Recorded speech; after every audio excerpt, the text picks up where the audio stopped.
안녕하세요.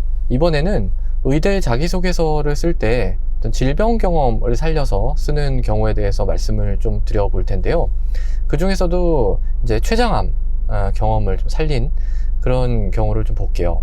그러니까 이 학생은 가까운 사람이 췌장암에 걸리신 거죠. 그래서 그때 이제 느꼈던 바를 썼습니다. 자, 이 영상은 참조용이라는 점을 다시 한번 말씀을 드리고요. 이런 논리 구조예요. 그러니까 친척 중에서 이제 췌장암이 있었다. 제가 되게 단순화시켜서 합니다. 뭐 저작권이나 이런 것 때문에 뭐 본문을 직접 소개할 수는 없고, 제가 좀 이렇게 단순화시켜서 얘기를 드리면, 친척 중에 이제 췌장암이 있었는데, 그걸 보면서 이제 투병을 하는 걸 보면서 본인도 자연스럽게 그 질병에 대한 관심, 그게 이제 또 의학에 대한 관심으로 이어졌다. 그래서 의사가 되기로 결심했다. 이제 이런 식으로 쓰시는 분들이 되게 많아요. 되게 많습니다. 그러니까 꼭 이 췌장암이 아니어도 돼요. 다른 질병인데 이렇게 하다 보면 이건 약간 뭐랄까? 그러니까 말은 돼요. 말은 돼. 뭐가 질병이 있었으니까 그 질병을 보게 됐고, 그래서 관심이 생겼고, 그게 이제 결국 의학에 대한 관심이 돼서 의사가 되기로 했다. 그러니까 말은 되는데 뭐랄까, 뭐가 중간이 이렇게 숭숭 빈 듯한 느낌이 들죠. 뭔가 좀 채워지지 않은 것 같은 그런 느낌이 듭니다. 그래서 좀 어떤 식으로 했으면 좋겠느냐 말씀을 드리면, 이제 췌장암에 대해서 조금만 살펴보는 거예요. 이거 뭐 깊게 공부하라는 뜻이 아닙니다. 그러니까 그냥 인터넷에 뭐 네이버나 이런데 그냥 치면 나오는 그 정도만 봐도 조금 그래도 본인이 생각을 해서 논리를 구성할 수가 있거든요. 그래서 이제 이대로 하라는 건 아니에요. 이건 예시를 든 건데, 췌장암의 이제 생존율이나 사망률을 찾아보는 거예요. 엄청 높거든요, 이게. 그러니까 다른 암이랑 달라요. 이 췌장암은 이게 사망률이 굉장히 높습니다. 거의 생존하기가 어려워요. 그러면은 이제 이게 왜 이렇게 사망률이 높지? 왜 치료가 잘 안 됐지? 그동안 의학이 이렇게 많이 발전했는데 왜 다른 암은 이렇게 치료가 되는데 췌장암 또는 뭐 폐암도 마찬가지예요. 폐암도 이렇게 사망률이 높을까? 그래서 그걸 내가 좀 학문적으로 찾아봤더니 뭐 이러한 내용이 있었고, 그래서 그걸 좀 살려가지고 나는 뭐 어떤 연구를 하는 의사가 되겠다.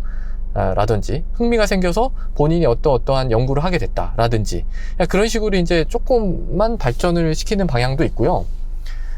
이게 어려운 얘기가 아니에요. 그러니까 학문적인 방향으로 간다는 게 되게 어려운 얘기가 아닙니다. 그러니까 뭐 아주 기본적인 뭐 P53라는 유전자랑 엮을 수도 있고요. 그 교과서에서 배우는 내용 중에 어떤 유전자가 관련되어 있다라는 내용을 엮을 수도 있고, 다양한 식으로 이제 엮을 수가 있는 거예요. 그래서 이거는 학문적인 방향을 좀 말씀을 드리고요. 그 다음에 이제 두 번째, 저는 사실 이게 더 바람직하다라고 생각을 하는데, 이 췌장암의 치료 과정은 실제로 이걸 보신 분들만 알 수 있는 건데 굉장히 힘듭니다. 굉장히 힘들고 생각지도 못한 되게 여러 가지 그런 일들이 생깁니다. 뭐 담관이 막혀가지고 막 황달 생기고, 뭐 통증에다가 금식해야 되는 기간도 많고, 어쨌든 되게 힘듭니다, 의학적으로. 그리고 이게 췌장암이라고 해서 딱 췌장에만 문제가 생기는 게 아니거든요. 되게 복합적입니다.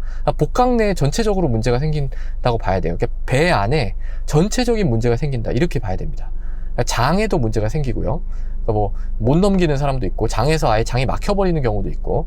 그러니까 이게 그냥 췌장암 딱 치료 이게 아니고 복합적인 치료예요. 되게 복합적으로 치료가 들어가야 됩니다. 그러니까 이런 경험을 쓰는 거죠, 거기다가. 그 과정에서 내가 이런 부분은 좀 잘할 수 있겠다, 내가 좀 도와드리고 싶다라는 그런 어떤 자연스럽게 우러나오는 마음에서 좀 작성을 했으면 좋겠다라는 거고요.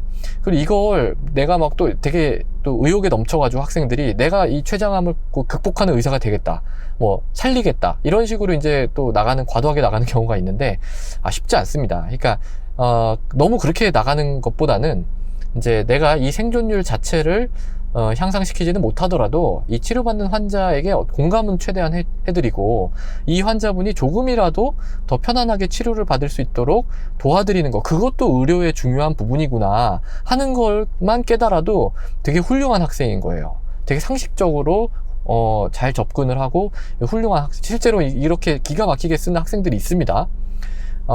그래서 이게 아마 학생 수준에서 그렇게 쓴 것 같지는 않은데, 어쨌든 그렇게 기가 막히게 쓰는 학생들도 있는데, 아까 보신 것처럼 이런 식으로 그냥 췌장암의 논리로 이렇게 나가면 읽는 사람 입장에서는 이게 비교가 될 수밖에 없잖아요. 이게 비교가 될 수밖에 없습니다, 이런 부분은.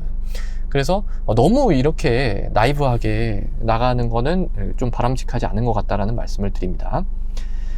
그리고 이제 또 어떤 본인이 느꼈던 감정, 이런 것도 되게 중요한 부분이에요. 그러니까 췌장암이라고 하는 게 딱 발견이 됐다 이러면 되게 급작스럽잖아요. 그러니까 되게 놀라운 일이거든요, 이게. 왜냐하면 본인의 인생에 굉장히 큰 영향을 미치는 거기 때문에 그 친척분이 정말 가까운 분이고 본인의 어떤 진로 선택에 영향을 줬던 분이라면 그분의 어떤 그런 감정을 알고 있었겠죠. 되게 놀라운, 급작스러운 그런 감정을 느꼈을 겁니다. 그리고 되게 슬프죠. 그래서 근데 이제 학생들 그런 자기소개서를 보다 보면 뭐 되게 중대한 질병인데 그거에 대한 어떤 감정적인 게 별로 없고 그냥 본인의 어떤 본인이 의대를 가기 위한 어떤 그런 그냥 질병이다라는 느낌이 드는 것도 되게 많단 말이에요. 그러니까 되게 이게 그분 안타까운 일이었고 본인도 되게 슬펐고 약간 이제 요런 게 조금 그래도 본인이 그런 게 느껴졌어야 돼요, 이거는. 그래서 그런 얘기도 좀 드립니다. 이건 제가 이제 지도를 하면서 얘기를 했던 그런 내용이긴 한데, 그래서 뭐 제가 말씀드리는 대로 다 이렇게 하라는 게 아니에요. 그러니까 이런 부분도 있다라는 점에 대해서, 그러니까 질병이 있으면 그 질병에 대해서 좀 생각을 하고, 쓰자라는 겁니다. 그거 뭐 생각하는 거, 뭐 거창하게 뭐 공부하라는 뜻이 아니에요. 그러니까, 그 질병을 알았던 환자의 어떤, 그런 쓴 글이라든지 질병에 대한 기본적인 정보만 알아도 충분히 할 수 있는 일입니다, 여러분들이. 자, 그래서 결론. 역시 말도 안 되게 엮지는 말자. 그러니까 이건 말도 안 되는 건 아니에요. 근데 너무 숭숭 좀 비어 있었다는 게 문제라면 문제겠죠. 그리고 질병에 대한 언급이 있으면 최소한 그 질병의 기본적인 사항은 알고 쓰자. 그리고 본인의 구체적인 경험을 살려서 쓰자. 문장이 딸려도 되고 어휘가 부족해도 괜찮다. 근데 본인의 경험이 아닌 거는 이건 뭐 어떻게 할 수가 없는 겁니다. 그리고 본인이 직접 쓰자. 남이 써주면 다 압니다, 요새. 왜냐면 남이 써준 패턴들이 이렇게 좀 있어요. 쭉 이렇게 있기 때문에 남이 조금 도와주는 건 괜찮아. 조금 도와줄 수야 있죠. 중요한 이 의대 입시를 하는데 조금 도와주는 거는 다들 뭐 그렇게 할 수 있다는 건 알아요. 근데 처음부터 끝까지 남이 써준 거 그건 진짜 아니에요. 그렇게 해주면 그런 패턴이 있기 때문에 그걸 많이 본 사람들은 압니다. 알고 또 너무 남의 거 많이 베끼지 마세요. 너무 남의 거 많이 베끼면 그건 아예 그냥 유사성 검사라는 게 있어요. 그 검사에서 그냥 1차 탈락입니다. 아예 읽어보지도 않아요. 그렇게 되면. 그래서 오늘은 그런 말씀을 좀 드렸습니다. 감사합니다.